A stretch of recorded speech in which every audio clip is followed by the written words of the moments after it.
The Valorian mining station Nexus 7 floated in the cold darkness of space like a wounded animal. For 18 standard cycles, no signal had come from the station. No voices, no data transmissions. Nothing but silence that grew heavier with each passing moment. The station was positioned at the very edge of what the galaxy called contested space, a region where the laws of the Galactic Council grew thin, and dangerous things lurked in the shadows between stars. Over 2,000 workers had called Nexus 7 home.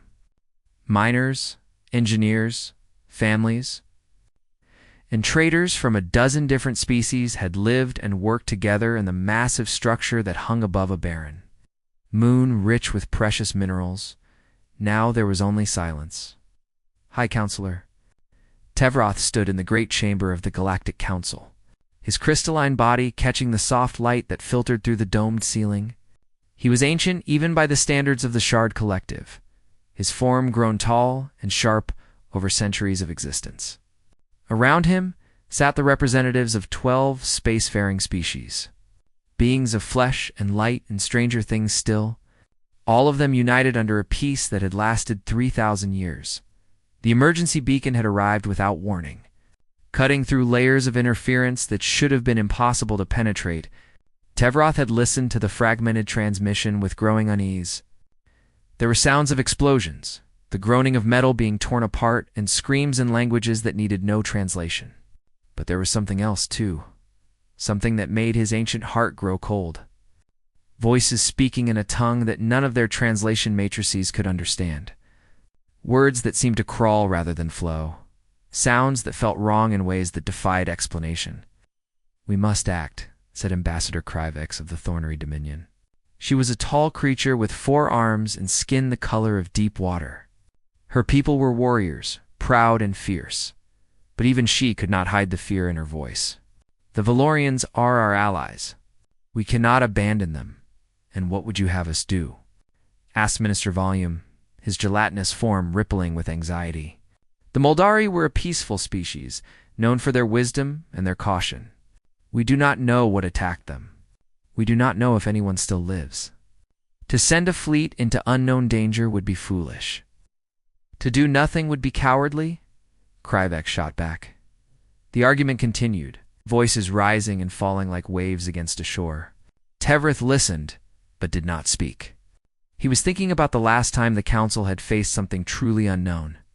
Something that did not fit into their careful categories of friend and enemy. It had been 1,000 years ago, and the memory still haunted him. The chamber fell silent when the second signal arrived. It was not a distress call. It was a response, sent on frequencies that the Council monitored but rarely used. The message was short and direct, lacking the flowery language that most species used when addressing the Council. "This is the Earth vessel Starfall. We have intercepted your distress beacon. We are en route to provide assistance. Estimated arrival, 4 standard cycles." Tevroth felt the temperature in the room drop by several degrees around him. The other Council members exchanged glances that ranged from confusion to outright. Alarm humans, the word hung in the air like a curse. Humanity was new to the galactic stage, a species that had stumbled into faster-than-light travel barely a century ago. They came from a small blue planet in an uncharted sector, a world they called Earth. By Council standards, they were children. Primitive and unrefined. But they were dangerous children. Tevroth had studied the humans extensively, as had every senior member of the Council. Their history was a tapestry of violence that made even the warrior races uncomfortable. They had fought wars over territory, over resources, over ideas that seemed trivial to outside observers. They had split atoms and used the resulting fire to destroy their own cities. They had created weapons capable of ending all life on their planet, and had pointed those weapons at each other for decades, and yet they had not destroyed themselves. Somehow, against all odds, they had survived their own nature and reached for the stars. "They cannot be allowed to interfere," said Minister Volume, his voice trembling. "The humans are unpredictable. They do not understand our ways. They will make things worse. Can we stop them?" asked a quiet voice. It belonged to Observer Myth, a small being wrapped in robes of silver light. The Watchers were the oldest species on the council, and they rarely spoke. When they did, others listened. Tevroth considered the question. The human ship was already in motion, traveling through a region of space that the Council's peacekeeping fleet could not reach for another 6 cycles at least. Even if they wanted to intercept the starfall, they lacked the means to do so. "No," he admitted, "we cannot." "Then we watch," said Observer Myth, "and we learn." The council chamber erupted in protest. Representatives shouted over each other, demanding action, demanding intervention, demanding something be done to prevent the humans from reaching Nexus 7. But Tevroth knew it was already too late. The humans had made their decision, and nothing in the galaxy could change their course. He thought about what he knew of their species. They were aggressive. Yes, violent, certainly. But there was something else about them, something that the Council's reports always seemed to miss. The humans had a word for it, concept that did not translate perfectly into any other language. Compassion. They felt the pain of others, as if it were their own. They rushed toward danger when every rational instinct should have told them to flee. They died for strangers, fought for principles, and sacrificed themselves for causes that offered no personal benefit. It was, Tevroth reflected, their most dangerous quality. The distress beacon continued to pulse in the darkness, a heartbeat growing fainter with each passing moment. Somewhere in the void, the starfall was racing toward it, carrying a crew of beings that the galaxy did not understand and could not control. Tevroth closed his ancient eyes and offered a silent prayer to whatever gods might be listening. He prayed for the survivors of Nexus 7, trapped in the darkness with something terrible.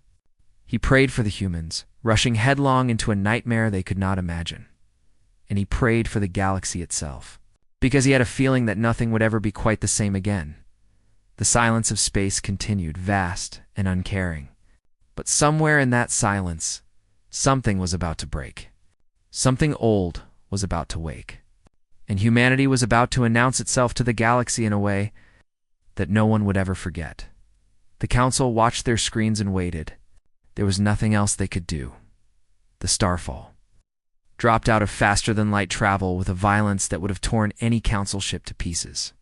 The vessel shuddered and groaned, its hull plate screaming in protest as reality reasserted itself around them. Warning lights flickered across every console, and somewhere deep in the engine room, Chief Engineer Pete Lawson shouted curses at machines that refused to behave. Captain Daniel Harris stood on the bridge with his feet planted wide and his hands gripping the railing in front of him. He was a tall man in his middle years, with gray eyes that had seen too much and a jaw that seemed carved from stone. His uniform was wrinkled, his hair was uncombed, and there were dark circles under his eyes from too many nights without sleep. He looked exactly like what he was, a man who had been fighting one battle or another for his entire life, Reporty said, his voice calm despite the chaos around him. "Lieutenant." Commander Maria Santos pulled herself back into her chair and ran her fingers across the sensor display. She was younger than the captain by a decade, with dark hair pulled back in a tight braid and hands that never stopped moving. "We made it in one piece, sir. Mostly, we've got hull stress on decks 4 through 7, and the port stabilizer is making sounds I don't like. Can we fight?" "We can always fight, sir. Whether we can win is a different question." Daniel allowed himself a small smile. Maria had been with him for 5 years now, through 3 wars and more close calls than he cared to remember. She had a gift for stating the obvious in ways that cut through the fog of battle. He turned his attention to the view screen, and his smile faded. Nexus 7 hung in the darkness like a corpse. The massive station, once a beacon of light and activity, was now a tomb of twisted metal and shattered glass. Entire sections had been torn away, exposing the inner corridors to the vacuum of space. Debris floated in a slow dance around the wreckage, catching the distant starlight like tears frozen in time. "Life signs?" Daniel asked. Maria worked her console, her face growing pale. "Faint. Very faint. I'm reading maybe 30 survivors clustered in the lower cargo hold. They've sealed themselves in, but their power is failing. Oxygen levels are critical. How long do they have? 6 hours. Maybe less. Daniel nodded. 6 hours. The Council's peacekeeping fleet would take 6 cycles to mobilize. By the time they arrived, there would be nothing left to save. Pete Lawson's voice crackled over the intercom, rough with exhaustion and frustration.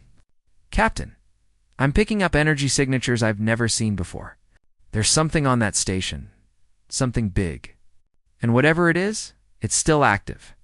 Can you identify it? Negative. The readings don't match anything in our database. But, sir? Pete hesitated, which was unusual for a man who had faced down engine failures, hull breaches, and hostile boarding. Parties without flinching. I don't like this. Something feels wrong.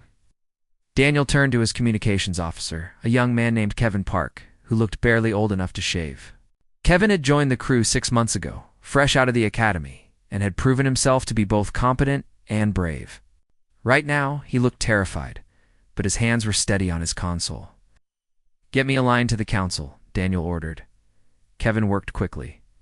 And a moment later, the stern face of High Counselor Tevrith appeared on the screen. The crystalline being's expression was unreadable, but his voice carried a weight of centuries. Captain Harris, you have entered a situation beyond your understanding.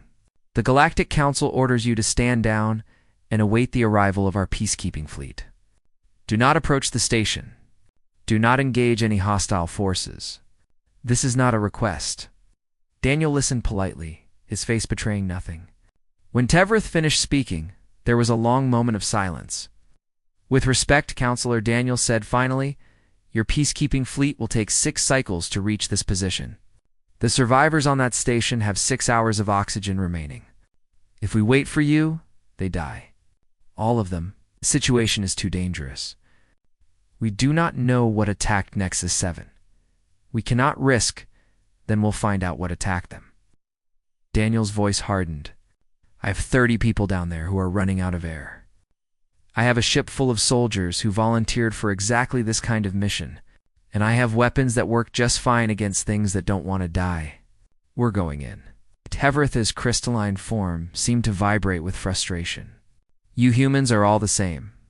Rushing into danger without thought, without planning, without consideration for the consequences. You will make things worse. You always do. Maybe, Daniel admitted. But at least we'll be there. Harris out. He cut the transmission before the counselor could respond, then turned to face his crew. They were watching him with a mixture of fear and determination. The same look he had seen on the faces of soldiers throughout human history. They knew what was coming. They knew the odds. And they were ready. It's all hands, he said, pressing the shipwide come. This is the captain. Battle stations. We're going in hot. I want boarding teams ready in 15 minutes. Marines, you're with me? Engineering, keep this ship running no matter what happens. Medical, prepare for casualties. He paused, looking at the faces of his crew. I won't lie to you. We don't know what's waiting for us in there. We don't know if we'll all come back. But there are people on that station who need our help, and that's all I need to know. Let's show the galaxy what humans are made of. The bridge erupted into controlled chaos as officers rushed to their stations. Maria was already coordinating the boarding teams, her voice sharp and clear over the comm. Kevin was monitoring enemy frequencies, trying to pick up any intelligence about what they were facing. And Daniel stood at the center of it all, watching the broken station grow larger on the view screen. Somewhere in that darkness, something was waiting for them. Something old and hungry and utterly without mercy. Daniel Harris did not know what it was. But he knew one thing, with absolute certainty. It was about to meet humanity, and humanity did not run. The airlock hissed open, and Sergeant Lisa Cole was the first to step into the darkness. She moved with the quiet confidence of a soldier who had walked through hell more than once. Her rifle was raised, the light mounted on its barrel, cutting a thin beam through the black void that filled the corridor ahead. Behind her, Corporal Nathan Green and Private Amy Walsh followed in tight formation. Their weapons sweeping left and right in practiced arcs. The interior of Nexus 7 was worse than the exterior had suggested. The walls were scarred with blast marks and something else. deep gouges that looked like they had been made by claws the size of dinner plates. The floor was slick with fluids that Lisa chose not to examine too closely. The emergency lights had failed long ago, leaving only the darkness and the distant sound of dripping water. "Contact the ship," Lisa whispered into her com. "We're inside." Proceeding to the cargo hold, Captain Harris's voice came back, steady and reassuring. "Copy that, Sergeant. We've got your position on sensors. Move fast, but stay sharp." "Those energy readings are getting stronger." Lisa did not need to be told twice. She led her team deeper into the station, following the map displayed on her helmet's heads-up display. The survivors were 3 levels below, huddled in a sealed cargo bay that offered the only protection from whatever had torn this place apart. They found the first body 2 minutes later. It was a Valorian, one of the crystalline beings who had built this station. In life, they were beautiful creatures, their bodies catching light and scattering it into rainbows. In death, this one was a shattered ruin. Its form had been broken from the inside, as if something had reached into its chest and simply pulled outward. Fragments of crystal were scattered across the floor like broken glass. Amy Walsh made a sound that might have been a prayer or a curse. Nathan Green said nothing, but his grip on his weapon tightened until his knuckles went white. "Keep moving," Lisa ordered. Her voice was flat, professional. Inside, her heart was pounding against her ribs like a caged animal. They found more bodies as they descended. Valorians, Thornery, Moldari, and species that Lisa did not recognize. All of them had been killed with brutal efficiency. Some had been torn apart. Others had been crushed. A few looked like they had simply been taken apart piece by piece, as if whatever had killed them was curious about how they worked. The smell was indescribable. Even through her helmet's filters, Lisa could taste copper and rot and something else. Something chemical and wrong that made her stomach turn. Sergeant Nathan whispered, his voice tight. "I'm picking up movement." Ahead and to the left, Lisa held up a fist, and the team froze. In the silence, she could hear it too. A wet clicking sound, like bones being snapped in slow succession. It was coming from the darkness ahead, growing louder with each passing second. "Lights," she commanded. All 3 of them switched on their secondary lights, flooding the corridor with harsh white brilliance. The creature that stood before them was nothing the galaxy had ever seen. It was nearly 3 meters tall, its body a nightmare of chitin, muscle, and stolen technology. Pieces of machinery had been grafted directly into its flesh, wires and cables running across its skin like parasitic vines. Its limbs were too long, too many, ending in claws that dripped with something dark and viscous. But it was the face that made Lisa's blood run cold. Dozens of eyes arranged in clusters across a head that had no right to exist. All of them fixed on the 3 humans with an intelligence that was cold and hungry and utterly without mercy. For a single heartbeat, nothing moved. Then the creature screamed. The sound was beyond description. It existed on frequencies that made their bones ache, that reached into their skulls and clawed at something primal and ancient. Amy staggered backward, clutching her helmet. Nathan fell to his knees. Lisa fired. The rifle bucked in her hands, sending rounds directly into the creature's center mass. The bullets struck with a sound like meat being tenderized, and the creature's scream changed from challenge to rage. It charged forward, covering the distance between them with terrifying speed. Lisa kept firing. "Move!" she shouted. "Move now!" More creatures emerged from the walls, the ceiling, the floor itself. They crawled out of holes that had been invisible a moment before, their bodies unfolding in ways that defied anatomy. There were 5 of them, then 10, then too many to count. Nathan was on his feet again, his weapon adding its voice to the chaos. Amy had recovered enough to pull a grenade from her belt, arming it with shaking hands and throwing it into the densest cluster of creatures. The explosion rocked the corridor, sending pieces of chitin and alien flesh flying in all directions. "All back," Lisa commanded. Fighting retreat, maintain formation. They moved as a unit, each of them covering the others as they backed toward the airlock. The creatures pursued, undeterred by their losses. For every one that fell, 2 more seemed to take its place. They were fast, faster than anything that size had any right to be, and their claws tore through bulkheads like paper. Lisa felt something slash across her arm, cutting through her suit and into the flesh beneath. The pain was sharp and immediate, but she forced herself to keep moving, keep firing, keep fighting. Blood ran down her arm and dripped onto the floor. But she did not stop. On the Starfall, Captain Harris watched the helmet feeds with growing horror. He could see the creatures, could see his people being pushed back, could see the blood and the chaos and the death. "Get them out of there," he ordered, his voice cutting through the noise of the bridge. "Now, sir, we can't extract without a clear landing zone," the pilot protested. "Those things are everywhere.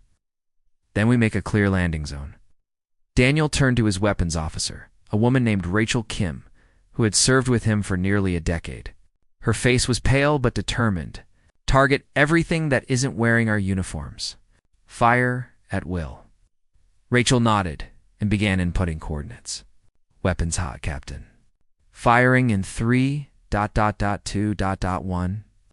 The Starfall's guns opened up, sending streams of fire into the station. Explosions blossomed in the darkness, and on the helmet feeds, Lisa saw the creatures around her begin to fall. Not from her team's weapons, but from the ship above. Raining death down on the monsters with surgical precision. "Extraction shuttle is away," Maria reported from her station. "ETA 2 minutes. Lisa kept fighting. Nathan kept fighting. Amy kept fighting.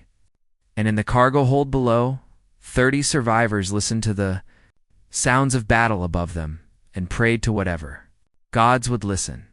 The humans had come for them, and the humans were not leaving. Without them, the Galactic Council watched in silence as the battle unfolded on their screens. Their long-range sensors were the finest in the galaxy, capable of capturing details from across entire star systems. Every shot, every explosion, every moment of the desperate fight was displayed in perfect clarity on the massive screens that lined the walls of the council chamber. The representatives of 12 spacefaring species sat in their seats. Unable to look away from what they were seeing, High Counselor Tevroth stood at the center of the chamber, his crystalline form completely still. He had lived for over 3,000 years, had witnessed wars and plagues and disasters that had reshaped entire civilizations. He had thought himself beyond surprise, beyond shock. He had been wrong. On the screen, the human called Lisa Cole stood her ground against 3 of the creatures. Her ammunition had run dry, her armor was torn. Blood was streaming from a wound on her arm that would have incapacitated any member of the council species. She should have been dead. She should have fallen. She should have run. Instead, she drew a blade from her belt and kept fighting. The knife was a simple thing, a piece of sharpened metal that looked almost primitive compared to the energy weapons and plasma rifles that other species used. But in Lisa's hands, it became something else entirely. She moved with a speed and ferocity that the sensors could barely track, her blade finding gaps in the creature's armor, striking at joints and eyes, and the soft places where chitin met flesh. One of the creatures fell, then another. The third caught her with a glancing blow that sent her sprawling. But before it could finish her, 2 other humans appeared from the smoke and chaos. They pulled her to her feet, formed a protective circle around her, and continued fighting. "What are they?" whispered Ambassador Kryvox, her 4 hands gripping the armrests of her chair. Tevroth did not answer immediately. He was watching the humans, studying the way they moved, the way they fought, the way they refused to break even when everything around them was falling apart. He had read the reports, studied the histories, analyzed the data, but nothing had prepared him for seeing it in person. "They are humans," he said finally, his voice barely above a whisper, "and I believe we have gravely underestimated them." On another screen, the human vessel Starfall was engaged in a battle of its own. The ship had moved into position above the station, its weapons raining fire down on the creatures that swarmed through the corridors below. It was an ugly ship, all harsh angles and exposed weaponry. Nothing like the elegant vessels that the council species favored. But it fought with a savage efficiency that was almost beautiful to watch. "The creatures are targeting their ship," reported one of the council's tactical analysts. A Thornery, whose usual calm had been replaced by something approaching. "They're launching some kind of boarding pods." "The Starfall will be overwhelmed," said Minister Volume, his gelatinous form quivering with anxiety. They cannot fight on two fronts, but the humans, it seemed, had anticipated this. As the boarding pods attached to the Starfall's hull hatches opened along the ship's sides, humans in heavy armor emerged, magnetic boots anchoring them to the ship's exterior. They met the creatures in the vacuum of space, fighting with weapons and tools in their bare hands when nothing else was available. Tevroth watched a human rip a piece of hull plating free and use it as a shield, blocking a creature's claws before driving a welding torch into its cluster of eyes. Another human detonated an explosive charge attached to her own chest, destroying herself and the three creatures that had pinned her down. Her sacrifice bought her companions the seconds they needed to reach an airlock and seal it behind them. "They die for each other," Observer Myth said quietly. The ancient being's voice was filled with something that might have been wonder. "They throw away their lives to save their friends." "It is madness," Minister Volume protested. "No rational species would behave this way. The mathematics of survival clearly indicate the mathematics of survival are irrelevant to them." Tevroth interrupted. "They do not fight to survive. They fight to protect. There is a difference." The battle continued for what felt like hours. The humans lost soldiers, their bodies floating in the void or lying broken in the corridors of the station. But for every human who fell, a dozen creatures died. And when the extraction shuttle finally reached the cargo hold, the 30 survivors were pulled aboard by hands that were covered in blood, but still strong enough to lift. "Captain Daniel," Harris's voice came over the communication channel, broadcast on frequencies that the entire galaxy could hear. His ship was damaged, trailing smoke and debris. His crew was exhausted and wounded, but his voice was steady and clear. "This is Captain Harris of the Earth vessel Starfall. We have recovered the survivors of Nexus 7. We are withdrawing from the combat zone." There was a pause, and then he continued. His words were not addressed to the Council or to his crew. They were addressed to the creatures, to whatever intelligence directed them, to the darkness itself. "To the things that did this, I want you to understand something. These people were under our protection. You attacked them. You killed them. And now you have made an enemy that you cannot imagine." His voice hardened, becoming something cold and implacable. "We don't forget. We don't forgive. And we are coming for you." The transmission ended. In the council chamber, no one spoke. The screens showed the Starfall limping away from the station, its hull scarred and smoking, but still intact. Still fighting? Still refusing to break? High Counselor Tevroth looked at the faces of his fellow council members. He saw fear in their eyes, the same fear that he felt in his own ancient heart. But he also saw something else, something new. Respect. The humans had done the impossible. They had faced a threat that the council had considered unstoppable, had fought it to a standstill, and had emerged with the survivors they had come to save. They had lost people, yes. They had paid a terrible price, but they had won. "What do we do now?" asked Ambassador Krivix, her voice small and uncertain. Tevroth considered the question for a long moment. The galaxy had just changed in ways that none of them fully understood. The humans were no longer a primitive species to be monitored and contained. They were something else entirely, something that the Council's careful calculations had never accounted for. Now Tevroth said finally, "We wait, and we watch, because I suspect this is only the beginning." On the screen, the Starfall disappeared into the void, carrying its wounded crew and rescued survivors toward Earth. Behind it, the wreckage of Nexus 7 drifted in silence, but the silence would not last. The humans had declared war, and war was something they understood very, very well. 6 months had passed since the battle at Nexus 7, and the galaxy would never be the same. The creatures, now identified as the Kethra, had been an ancient nightmare whispered about in the oldest records of the oldest species.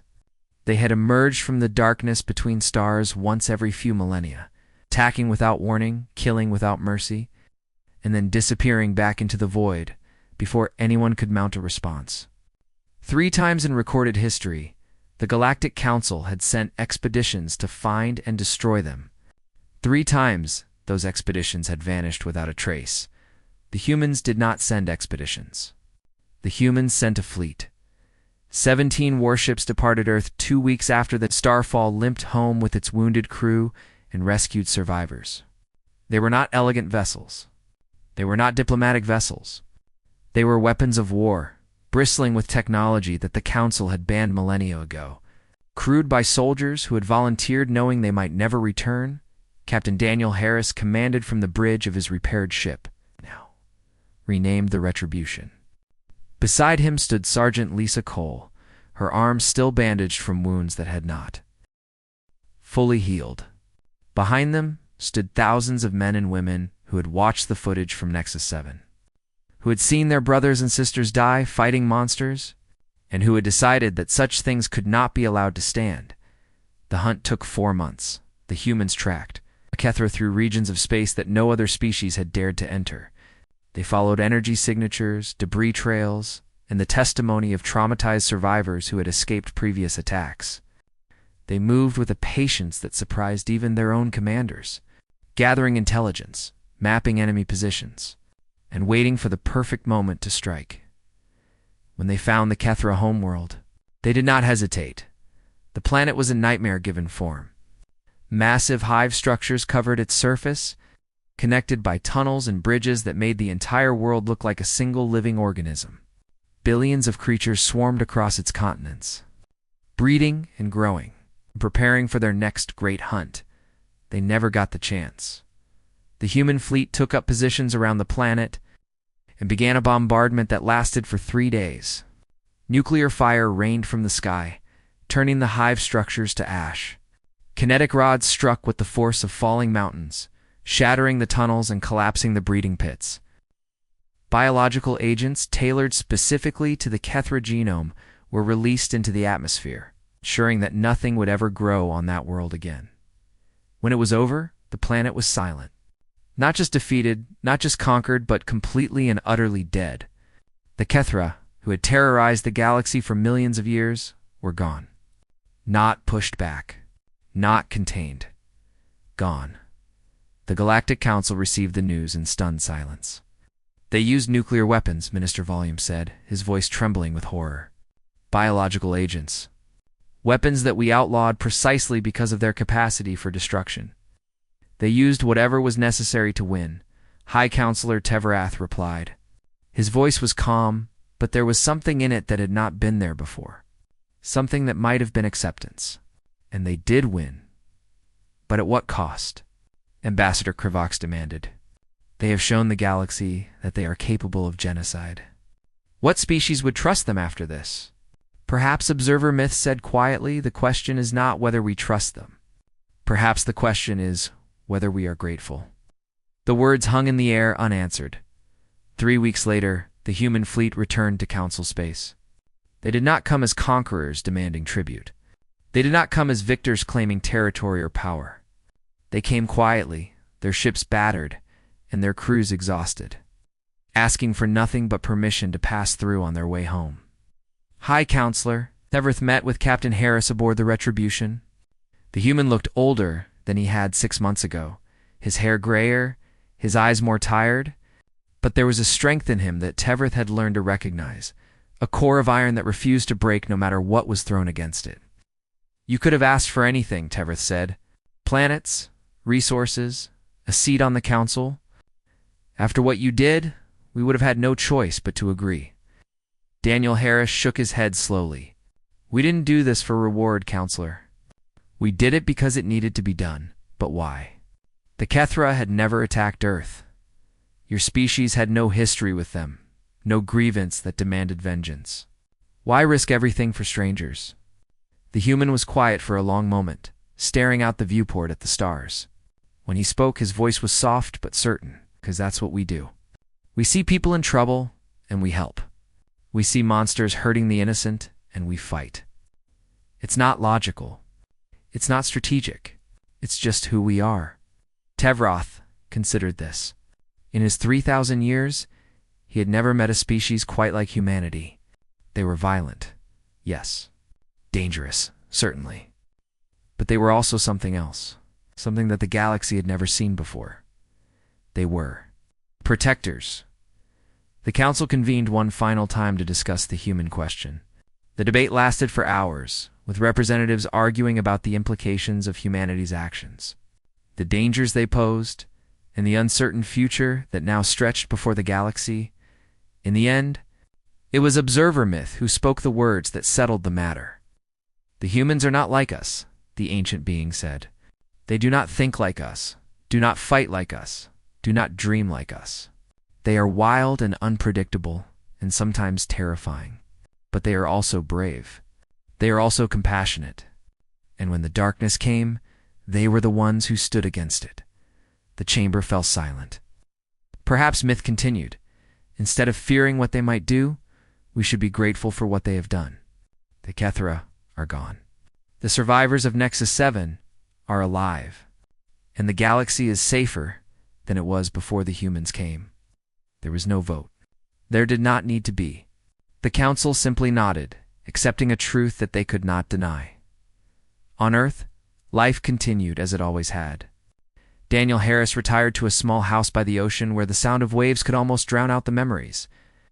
Lisa Cole received a medal that she never wore and returned to active duty, training the next generation of soldiers. The crew of the Starfall scattered across the planet, carrying with them the weight of what they had done and seen. But in the depths of space, the galaxy remembered, humanity was no longer a primitive species to be watched and contained. They were guardians who asked for nothing in return. They were warriors who fought not for glory, but for principle. They were protectors who would stand against the darkness, no matter the cost. And as the stars wheeled slowly overhead, one message echoed through every corner of the galaxy. A warning to those who would harm the innocent. A promise to those who needed help. A declaration that would shape the future of civilizations yet. Unborn humanity was watching, and humanity would never stand aside while others suffered.